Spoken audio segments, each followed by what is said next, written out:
Bismillah, alhamdulillah, wa salatu wa salam ala rasulullah wa ala alihi wa sahbihi ajma'in, ashhadu an la ilaha illallah wa la sharika lah, wa ashhadu anna Muhammadan abduhu wa rasuluhu ma ba'd. Assalamu alaikum.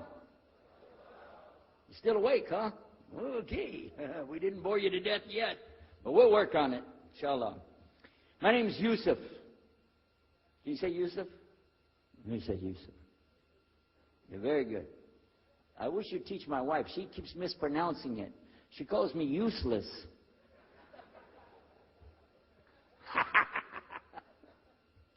Alhamdulillah. Now, how many of you were in the program today? I was teaching us, trying to teach about how to call the people to Islam called da'wah. How many were there? Okay? All right. I just used an example what I was telling you about. Remember I was telling you when you introduce yourself to somebody, you got to get friendly with them. So I just used an example right there. Because this will disarm the people. This disarm them and make them relax a little bit.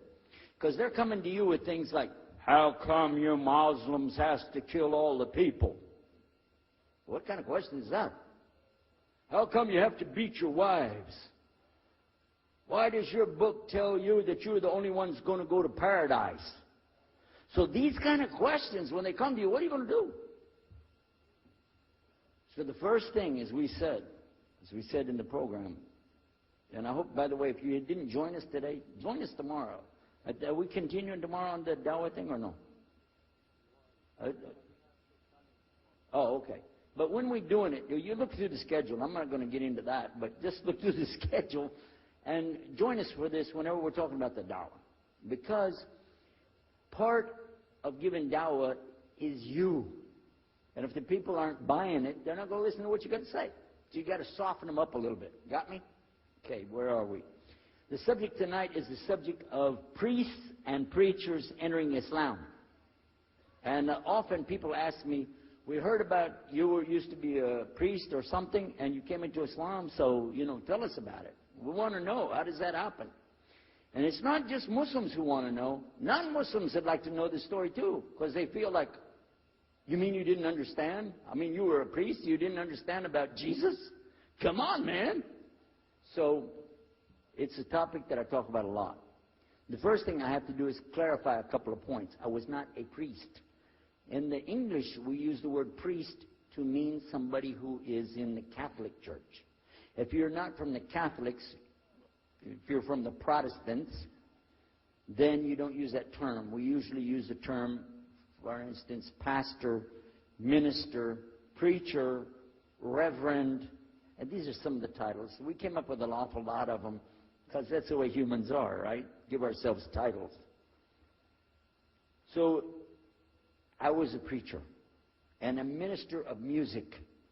But it doesn't really matter, but just if you're talking to a Christian and you say a priest, he's going to say, oh my God, how is that? And when they find out, oh, you weren't a Catholic, well, that's a lie, then you weren't a priest. So I want to clarify that. As a matter of fact, I will tell you, in my own estimation, I'm probably the least of the factions within this equation. Because there were so many other people that came into Islam the same time I did. That's why it takes a little bit of time to tell the story. But they asked me to tell it tonight, so we're going to do that. But I want you to listen carefully to realize what goes through the mind of a person that's not Muslim. Okay?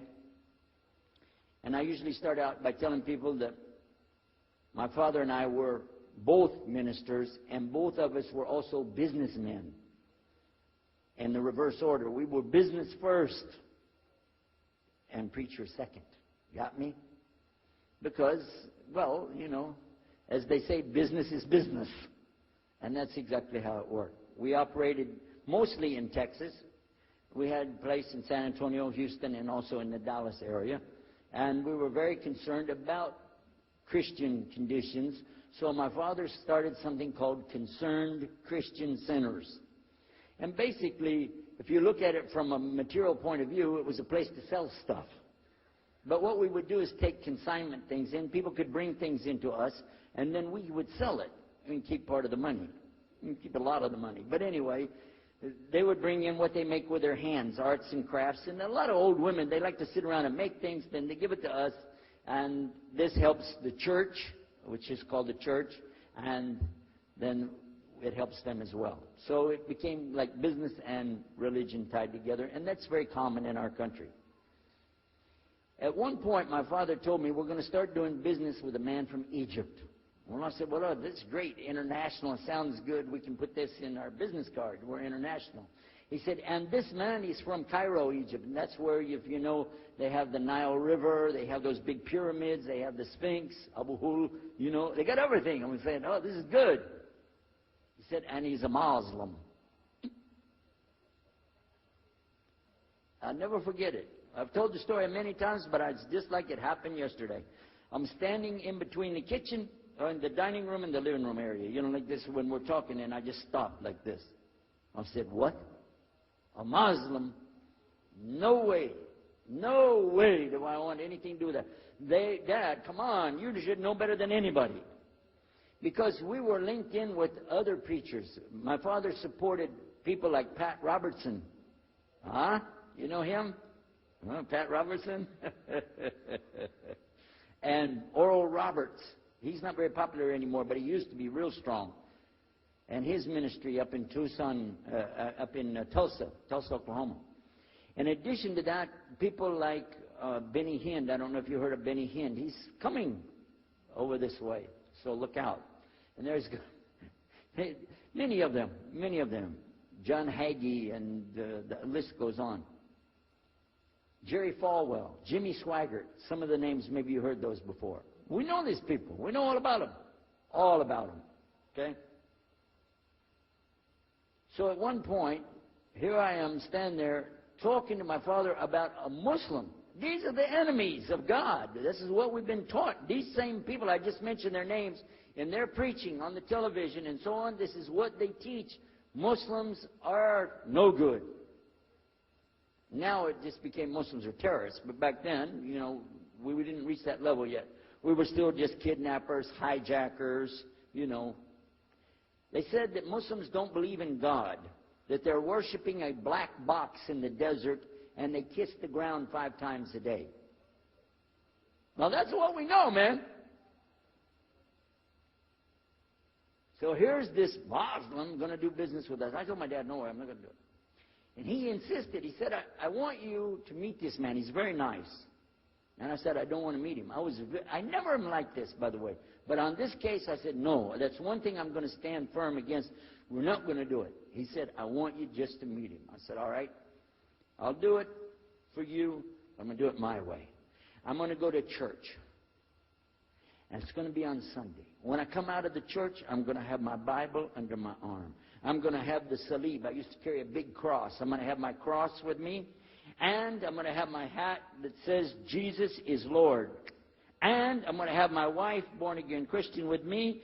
And we are going to get this demon, devil, infidel, Muslim, and we're going to show him Jesus. Okay? Now, this is a true story, by the way. So I got up that morning on Sunday, and I was thinking, man, you know. We went to church. Strangely enough, that preacher was preaching out of the Old Testament about salvation coming at the time of David, which really puzzled me, because according to Christianity, it's coming through Jesus. And it really, that opened the door for me, but that comes up later in the story. Why was he saying there's salvation before Jesus? That's interesting. Now, when I get there to my father's store, I'm looking around, you know. I'm looking for somebody wearing, you know, a long white robe and some kind of black, you know, thing over that with a long beard. And I guess I was looking for me, wasn't I? Anyhow, when I get in there, I don't see this guy. By the way, imama, sword, everything. Ayatollah Khomeini, maybe. This is what I had pictured. I said, where is he? I'm ready. My father said, he's over here. I said, where? I said, here. This is a normal guy. He was normal. He didn't have a beard. He didn't have any hair at all. I said, how do you do? I told him my name. He introduced himself. His name is Muhammad. I said, how do you do?